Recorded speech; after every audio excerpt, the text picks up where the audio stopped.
We will call the meeting to order. It's 10 o'clock on Tuesday, June the 8th. Ms. Bohannon, will you please call the roll? Fred Berry. Present. Anthony Harris. Here. Tanya Scale Haynes. Present. Clark McKinney. Here. Scotty Porsche. Here. Charles Rahm. Robert Shackelford. Here. Mr. President, all board members are here and accounted for. Thank you, Ms. Bohannon. We will now entertain a motion to adopt the agenda for today's meeting. So move. Second. We have a motion by Mr. Harris, a second by Mr. Berry to adopt the motion, or the agenda rather, as presented. Any discussion? Not all in favor, please say aye. Aye. Opposed? The motion carries. Next item of business is to review the minutes from our May the 11th meeting. I would call one correction to your attention. It is on page 7 in your minutes regarding complaint number 8 at the top of page 7. In the printed minutes that you have before you today, you will see the statement a motion was made by Fred Berry to accept council's recommendation. In the original minutes that you were emailed and what's on our iPad today, the word board appears in place of the word council, so that is one correction to the minutes. So we will entertain a motion to approve the minutes as they have been amended, or if we need to make additional amendments of which you are aware, we will entertain those at this time as well. Move to approve as amended. Second. We have a motion by Mr. Berry, a second by Mr. Rahm to approve the minutes as amended. Any other discussion? If not, all in favor say aye. Aye. Opposed? The motion carries. At this time, I am going to recuse myself from today's legal report. So Vice President Rahm will chair the meeting during the legal report. Thank you, Mr. President. Ms. Mendel. Good morning, board members. Turning to item number 1, it's complaint 2021-01-5601 against an establishment with disciplinary history. This was an administrative complaint submitted against the respondent, alleging that the respondent funeral home is aiding and abetting an individual who was acting in the capacity of a funeral director and embalmer, despite the individual surrendering their license in March of 2020. This complaint was sent for investigation. During March and April of 2021, a board field investigator interviewed and obtained documents from the respondent and associated unlicensed individual. An investigation discovered that in November of 2020, the respondent establishment was contacted by the unlicensed individual regarding assisting with funeral services. The investigation discovered that from November of 2020 to December of 2020, the respondent establishment worked with the unlicensed individual on 5 cases where the respondent was contacted regarding burial or cremation. The respondent manager indicated that they became aware of the lack of licensure on December 10th of 2020, and that the respondent severed their working relationship with the unlicensed individual. The respondent also indicated that they are still owed approximately $5,500 by the unlicensed individual. It's legal's recommendation to authorize for a formal hearing and authorize a civil penalty in the amount of $2,500 via consent order.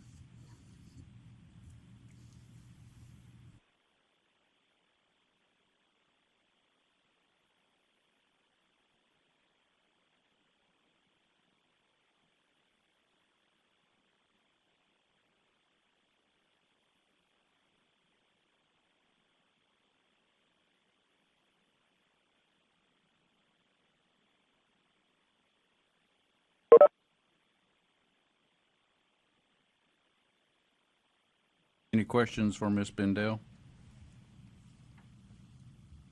I'll make a motion to approve council's recommendation. I'll second. I have a motion by Mr. McKinney, a second by Mr. Berry. All in favor? Aye. Aye. Opposed?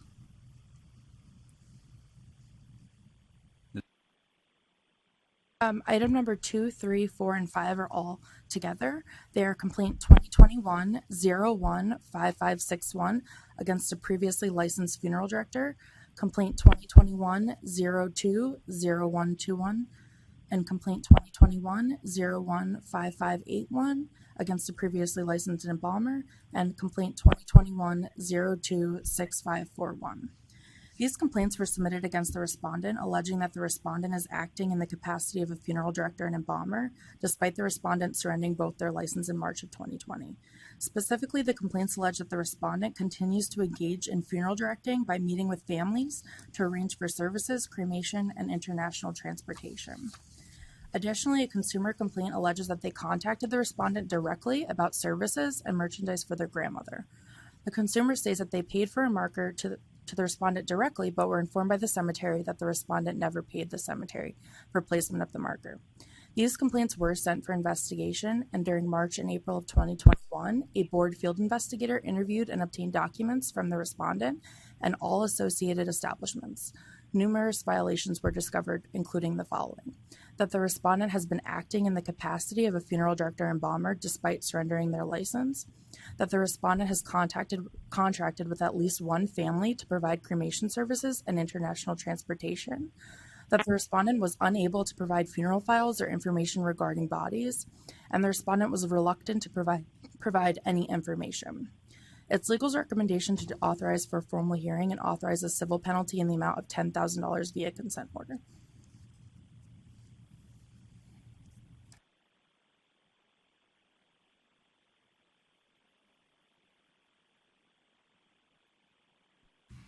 The size of this civil penalty, if it's not paid, since it's this large, would the Attorney General's office be able to collect this? That is correct. Or attempt to? That is, yes. I'll make a motion to accept council's recommendation. I'll second. I have a motion by Mr. McKinney, a second by Mr. Berry. All in favor? Aye. Opposed? Motion passes. Item number 6 is complaint 2021-02-0691 against a funeral director with no disciplinary history. This was a consumer complaint alleging unprofessional conduct. Specifically, the consumer stated that the respondent would not amend the marital status on their deceased husband's death certificate. The consumer stated that they were not able to obtain the death certificate because the marital status read unknown. The consumer states that they informed the respondent that they would provide a copy of the marriage certificate, but that the respondent became unresponsive. The consumer did provide a copy of the marriage certificate. The respondent did respond to this complaint, and they indicated that the sisters of the deceased made arrangements with the respondent. The respondent stated that their sisters to the deceased who paid for the arrangements indicated that the marriage status should not be amended. The respondent states that the communication with the consumer ceased because legal threats were made by the consumer. The respondent indicated that they do diligence according to the family expectations and with accordance to the law. It's legal's recommendation based on the disciplinary history to do a letter of warning for this one.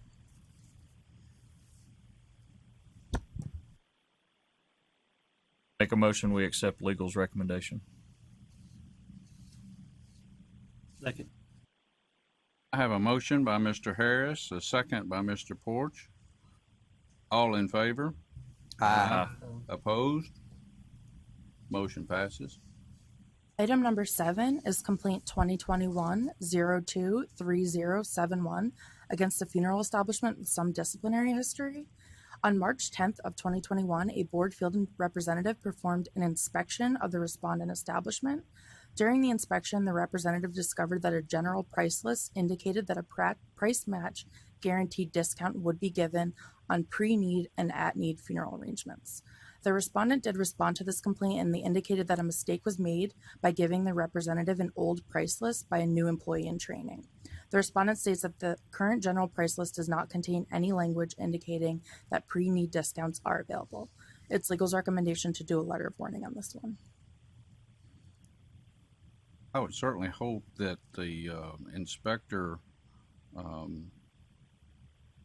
advised the establishment that whether it was an old price list or a new price list, that that's not acceptable. Yes, the inspector did inform that, and I believe the new employee in training was also informed of that. You have any notes as to when the date of the old price list? I don't believe the date was provided, but I can confirm real quick. It's my understanding from the inspection report that the new employee was printing off documents from the computer to provide to the inspector, And during that process is when the old price list was printed off instead of the current price list.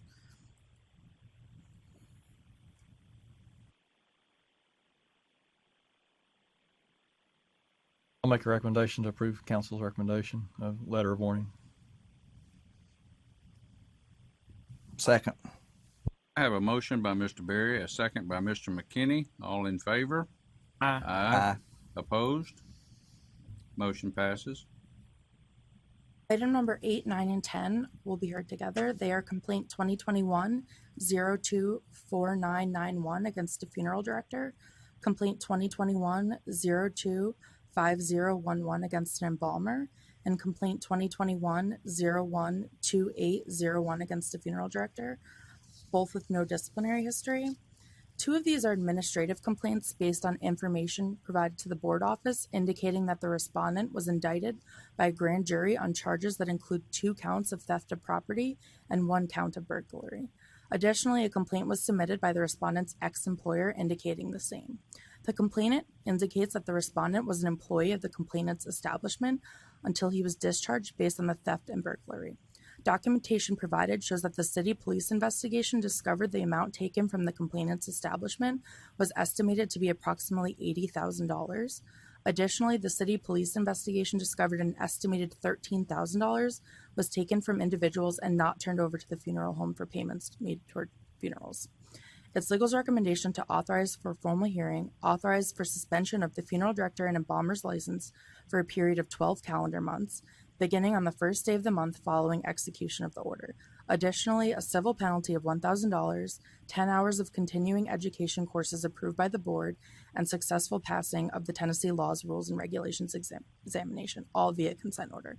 Additionally, the consent order shall include that the respondent cannot work, perform services, or be associated in any manner with a funeral establishment during the suspension period. Do we know if these funds were at-need funds to pay on funerals or pre-need funds? My understanding was they were at-need funds. Robert? I'm I'm unsure if they were all at need or part of them were pre-need. I'm unsure about that at this point. Okay, thank you. Spindale, question. I know in the past we've had similar situations. Is there a reason that civil penalty is not more than that? This is just consistent with the board's past rulings since there's a suspension of 12 months. I believe on 2 similar cases, the board held to do that $1,000 civil penalty.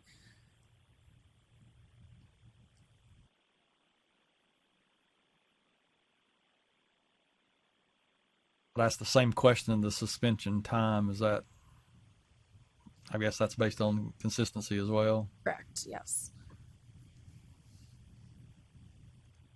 And in similar cases, it was around the same amount of funds taken from the establishment.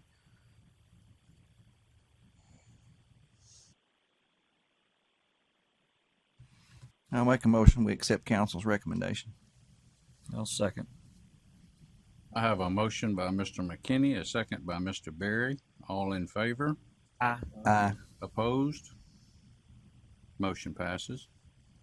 Item number 11 is complaint 2021-026771 against a funeral establishment with disciplinary history. This was a consumer complaint alleging unprofessional conduct and a failure to deliver for services and merchandise paid for. The complainant alleges that in 2018, a family friend entered into a prepaid funeral arrangement with the respondent and subsequently passed away in May of 2020. The complainant states that since they were only a friend, they were informed of the passing in October of 2020 and were informed that the cremated remains were being kept at a funeral establishment. The complainant indicates that permission was given from the deceased family to make arrangements, but that it took from December 11th of 2020 to January 7th of 2021 to finalize arrangements, as the respondent was unresponsive. The complainant states that the services received were not what the deceased paid for. The complainant states that they were reimbursed for a vault but never received an itemized bill. The respondent did respond to this complaint, and they indicated the following: that in 2018, the deceased entered into a pre-arrangement for a full service. That in October of 2020, the respondent was informed that the deceased had been cremated by another establishment at the request of a family member. That the complainant requested that the respondent pick up the remains so the family could have a graveside service and place his remains in a cemetery plot. That the respondent states that they received approval from the deceased next of kin who indicated that they would not be coming to the service, but would approve the funeral bill according to the requests of the complainant. The respondent states that because the deceased was already cremated, they could only charge for services incurred. The respondent states that the statement of goods was signed by the beneficiary and the difference was sent from the insurance company directly to them. The respondent states that because the complainant paid the cemetery directly they were reimbursed for the vault. The respondent did provide documentation. The complainant did provide a rebuttal indicating that the deceased was estranged from their son and he was not listed as a beneficiary. The complainant further indicated that they are not looking for money, but just for clarification as to where the funds went. It's legal's recommendation to do a letter of warning on this one.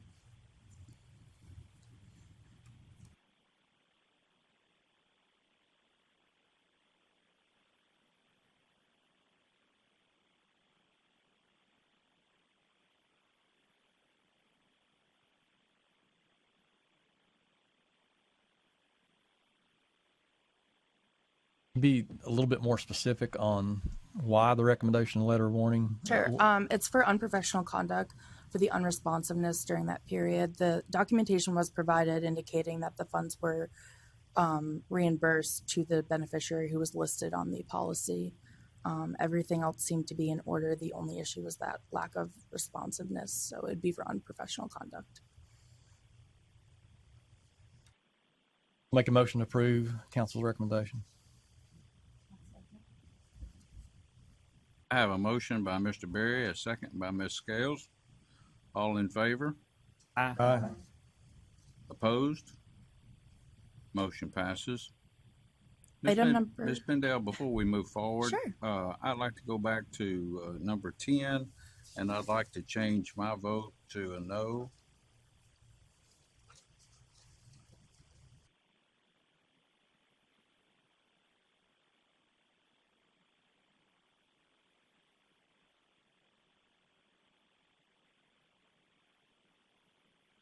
The process we I'm Those sorry. are tied together, aren't they?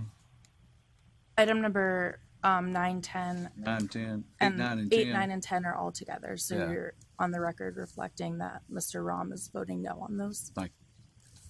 We'll proceed. Item number 12 is complaint 2021-02-8771 against a funeral establishment with disciplinary history. This was a complaint submitted by the Vital Records section with the Department of Health, alleging that families are experiencing a substantial delay in receiving a certified copy of their loved one's certificate of death because the respondent is not entering data correctly or in a timely manner. The complaint was submitted in April of 2021, indicating that the respondent has death certificates started but not completed as far back as October of 2020. The complaint further indicates that the Vital Records is receiving calls from families complaining about the delay. Records received show that the respondent has 20 death certificates still with missing information.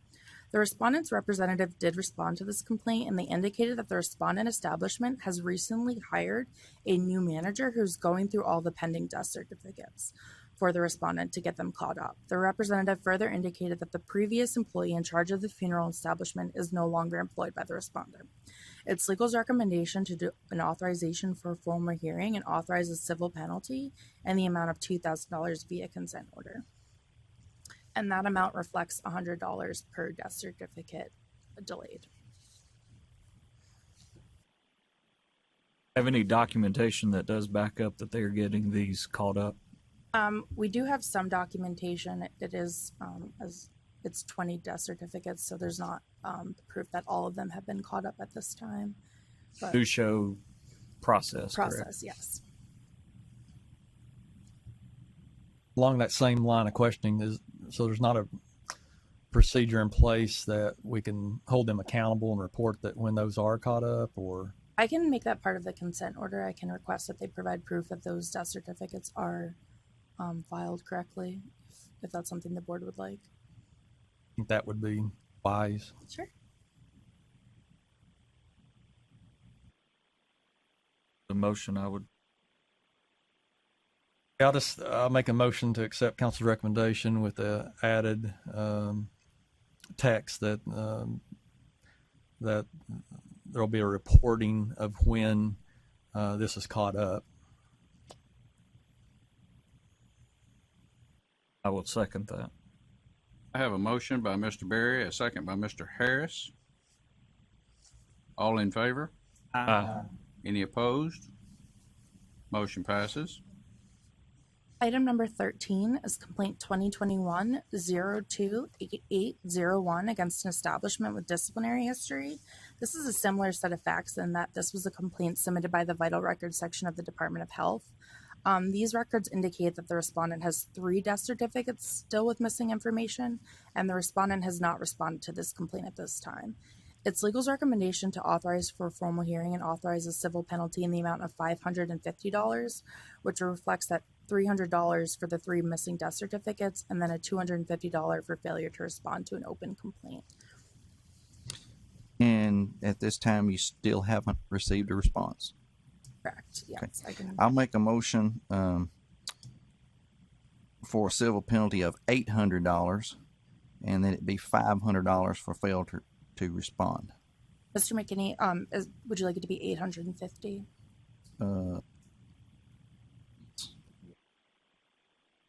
Yes. Yes, thank you. You're welcome.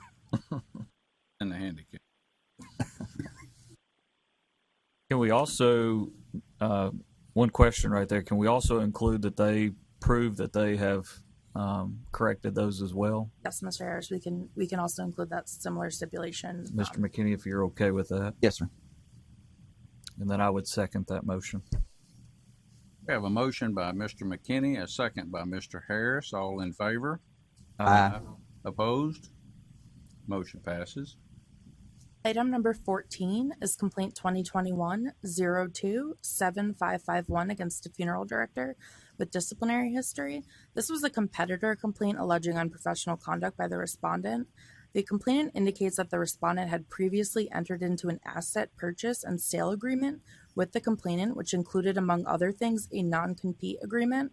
The complainant alleges that the respondent is interfering with the complainant's business operations, leasing of real property, and engaging in unprofessional conduct. The respondent has not responded to this complaint. It appears that this matter would be more appropriate for a civil suit and not necessarily within the board's jurisdiction. It's legal's recommendation to authorize for formal hearing and authorize a civil penalty of $250 via consent order for failure to respond to an open complaint. If the board would like to increase this based on the last ruling to $500, I can make that. Yes, I would. And I'll make that in form of a motion that it's a $500 penalty for not responding. Okay. Second. I have a motion by Mr. McKinney, a second by Mr. Berry. All in favor? Aye. Any opposed? Motion carries. And the last 2 items are represents. They are complaint 2018-04-9971 against the funeral director and complaint 2020-09-2901 against an embalmer. These were previously presented to the board, represented to the board in December 8th of 2020. And the board voted to authorize for formal hearing, authorize for a suspension of the funeral director and embalmer's license for a period of 12 calendar months, beginning on the first day of execution of the order, a civil penalty of $1,000, 10 hours of continuing education courses, and successful passing of the Tennessee Laws, Rules, and Regulations examination via consent order. Additionally, the consent order reflected that the respondent could not work, perform services, or be associated in any manner with a funeral establishment. This was scheduled, as you all are aware, for a hearing today, and the opposing counsel filed a motion to continue on the matter. And the matter is now set for September 14th of 2021. And legal's discussion with opposing counsel's opposing counsel, they have requested that I ask the board to authorize suspension of the funeral director and embalmer's license for a period of 12 calendar months beginning on January 1st of 2022, and all other matters remain the same. The civil penalty, including filing costs, would be due immediately, so they would sign the order and pay those costs immediately, but the suspension would begin on January 1st of 2022 and carry through that calendar year. If anyone has any questions, I'm sure the board does. I'd be happy to answer those. As I indicated, this was previously set for today. Now it's not set till September. So it's an additional 2 months of time for the respondent is what they're requesting. And I'm assuming this is an agreement. Correct. Yes, they are willing between to. this, yeah, because we very well get to September, this may be continued again. Correct. Yes. So this would ensure that the matter is settled. Taken care of. What about the date of suspension being January 2022? What's the reasoning of January? They wanted to secure employment for themselves and then also allow the establishment that they're currently working at to hire an alternative individual to come in and perform services. I don't know if there's any other significance beyond that. It just allows for an additional time.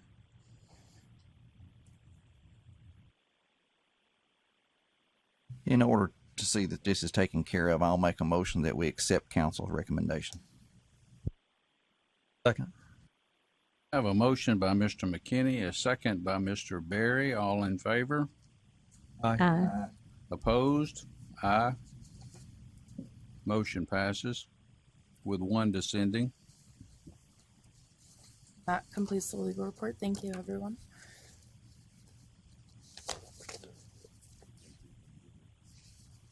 Yeah. President, all yours. Thank you, Mr. Vice President. We'll move on to the Executive Director's report. Mr. Gribble. Thank you, Mr. President. Good morning, board members. First, we have this morning a legislative update for this meeting. And House Bill 08, House Bill 0780, and Senate Bill 0771, which is the one that does have an effect on this board. It changes the apprentice hours from a required of 40 hours per week to 32 hours per week. It was passed. It's been assigned Public Chapter 549. The effective date was 5/26/2021 for everything regarding rulemaking, and then the effective date for everything else is 10/1/2021. House Bill 0334, Senate Bill 0931 has to do with alkaline hydrolysis. That was passed, and it's Public Chapter 141, and it's already effective.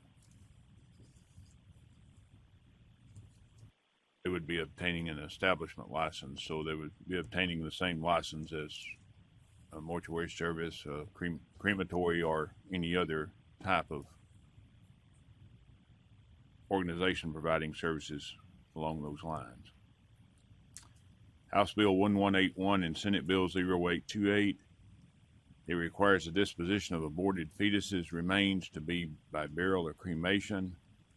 It puts certain requirements on the Department of Health, and it does affect the Board of Funeral Directors and Embalmers, specifically Title 62, Chapter 5, and that's Public Chapter 348 with effective dates of 5/6/2021 for rulemaking, and then the effective date for everything else is July 1/2021.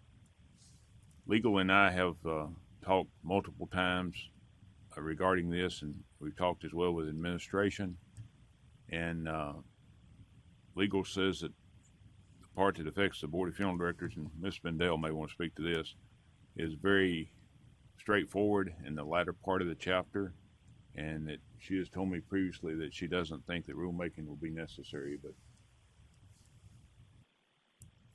Robert pretty much summed that up, but the rulemaking is put on the Department of Health, so it doesn't appear that there would be any rulemaking required from the board on this one. in House Bill 0012 and Senate Bill 0951, it enacts April's law to clarify that a person who engages in sexual contact with a corpse commits the offense of abuse of a corpse, a Class E felony, and that is been assigned Public Chapter 402 with an effective date of July 1/2021. And of course, what's in the caption here is not necessarily everything that you need to look at the public chapter. The public chapter is what contains what was passed by the legislature and signed into law or permitted to go into law by the governor. So when you look at these, look at the public chapter, and of course in your email you can go and click on that link and it will take you directly to it.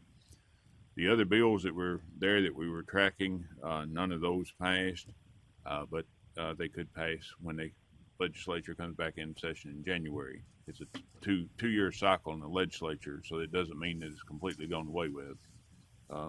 Next year will be the second cycle.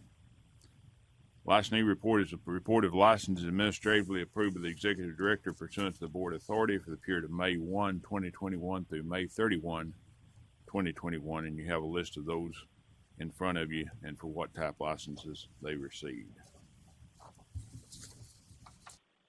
No closed establishments to report to you today. Disciplinary action reports, a report of consent orders that have been administratively accepted or approved by the executive director pursuant to board authority, and as reported on the April 2021 regulatory board disciplinary action report, one funeral establishment there with a civil penalty of $1,000. As far as complaints, as of June 4, there were 38 complaints. 19 of those were dealing with funeral directors and or embalmers, and 19 of them with establishments. And Mr. President, that concludes my report. I'll be glad to answer any questions that anyone has. Gribble, I've got a question. So there's Department of Health has not given any indication of when they're going to have rulemaking, given this is a July 1st implementation?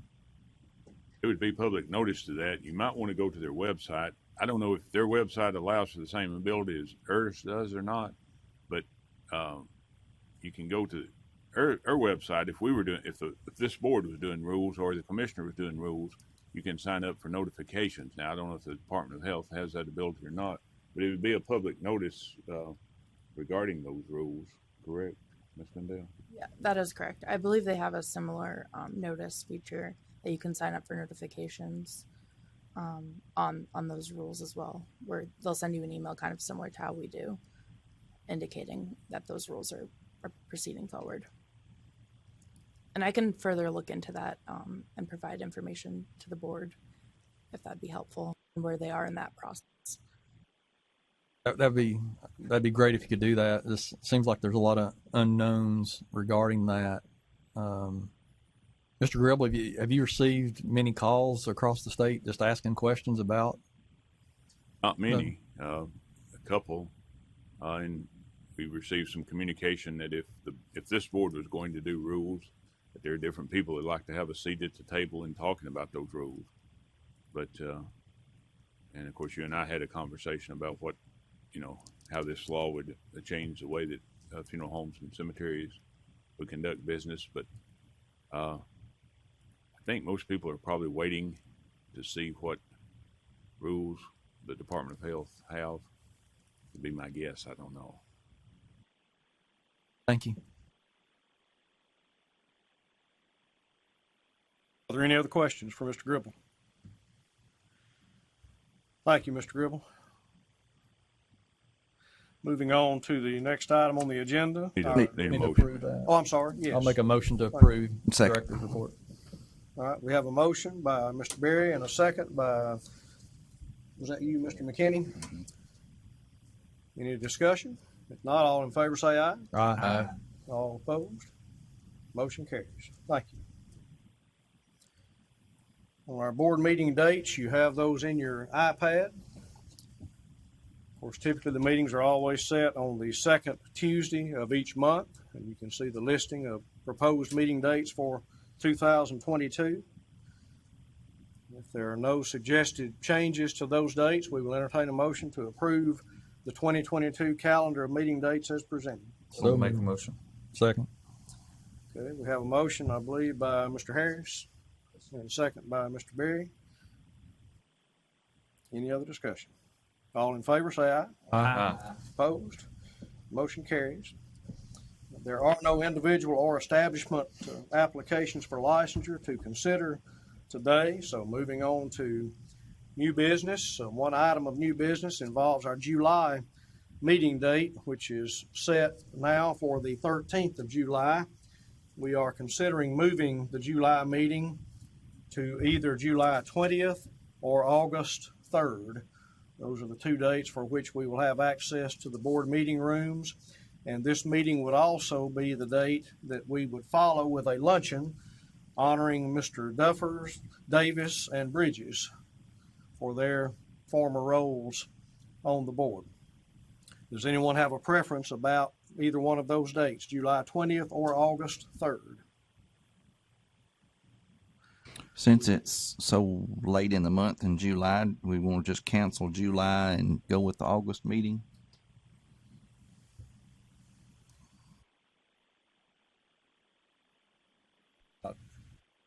Having that after the regular scheduled August meeting? Yes, the luncheon would be after the. I think. Well, we're talking about, and Mr. Gribble, you might address this. We were talking about the need perhaps to cancel the normal August and October meetings because of conflicts with training. Would you address that? Ms. Bendell and I are in a class that meets on the same. The only two times it conflicts with the board meeting is the August and September meeting, and that was part of the reasoning why we were asking if maybe you might move the July meeting to a later date, and because I think there's another conflict with someone else there, and that way kind of do the July and August together, and then if there's not, I mean, obviously other council can appear and Ms. Bohannon can be here and take care of things. If you decide to leave it as is, that's perfectly fine. That's obviously the will of the board. But Ms. Bendell and I will be expected to attend and being present at the other, it's Commissioners Leadership Academy that goes on through the end of the year. But there are no other conflicts with dates other than August and September.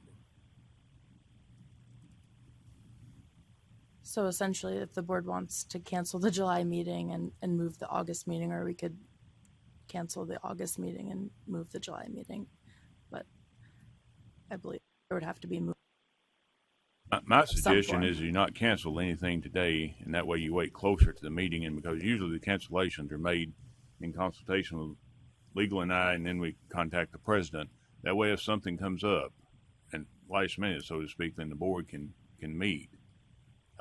But you could still go ahead and change that July meeting date if you decide to do that.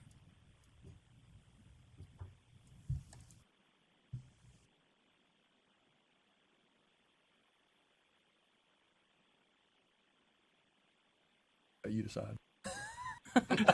Let's just do it on the 3rd.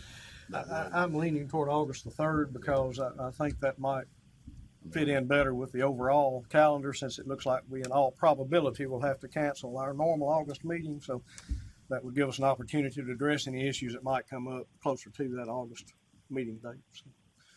So we'll entertain a motion to move our July meeting from July 13th to August the 3rd. We have a motion by Mr. Berry and a second by Mr. Rahm. Any other discussion? All in favor say aye. Aye. Opposed? Like sign. The motion carries. And remember, please be sure and put this on your calendar that we will follow that meeting on August the 3rd with a luncheon honoring Mr. Duffer, Davis, and Bridges. Are there any other items of business that need to be brought before the board today? Motion.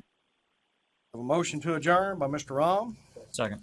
a second by everyone. So all in favor say aye. Aye.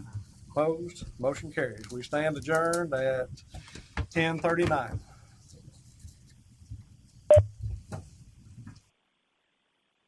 Thanks for using WebEx. Visit our website at www.webex.com.